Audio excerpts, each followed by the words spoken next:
এবং আমার সামনে উপস্থিত 24-এর জুলাই শহীদ পরিবারের সদস্যবৃন্দ, জুলাই যোদ্ধা বিপ্লব আন্দোলনে শরিক হয়েছেন এবং শারীরিকভাবে ক্ষতিগ্রস্তের শিকার হয়েছেন, এরকম আহত মুক্তিযোদ্ধারা এখানে কিছু সংখ্যক উপস্থিত আছেন যারা বক্তব্য রেখেছেন।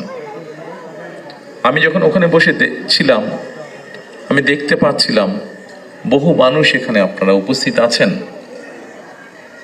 শহীদ পরিবারের সদস্য, আহত যোদ্ধাদের মধ্যে যারা তাদের কষ্টের এর আগে যখন দেশ পরিচালনার দায়িত্বে ছিল, তারা মুক্তিযোদ্ধা মন্ত্রণালয় নামক একটি মন্ত্রণালয় তৈরি করেছে, যা 1971 সালে যারা মুক্তিযুদ্ধে শহীদ হয়েছেন, আহত হয়েছেন, অর্থাৎ এক কথায় মুক্তিযোদ্ধা পরিবারদের কল্যাণ তারা দেখভাল করে থাকে।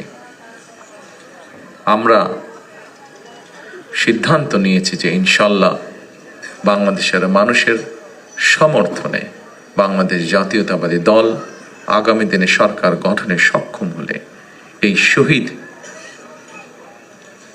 পরিবার যারা আছেন, জুলাই যোদ্ধা যারা আছেন, জুলাই আন্দোলনের যারা শহীদ পরিবার বা যোদ্ধা আছেন, তাদের যে কষ্টের কথাগুলো যে কয়জন ব্যক্তি, যে কয়জন মানুষ তুলে ধরেছেন কষ্টের কথাগুলো, এই কষ্টগুলোকে যাতে আমরা কিছুটা হলেও সমাধান করতে পারি।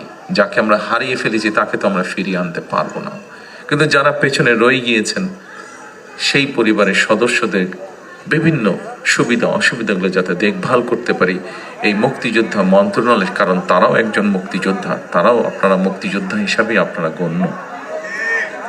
71 সালে এই দেশের মানুষ, মুক্তিযোদ্ধারা এই দেশের স্বাধীনতা অর্জনের জন্য জীবন দিয়েছিলেন, এই দেশের স্বাধীনতা অর্জনের জন্য যোদ্ধারা ত্যাগ স্বীকার করেছিলেন। ঠিক একইভাবে 24-এ যে যোদ্ধারা যুদ্ধ করেছেন, তারা স্বাধীনতা সার্বভৌমত্ব রক্ষার যুদ্ধ করেছেন।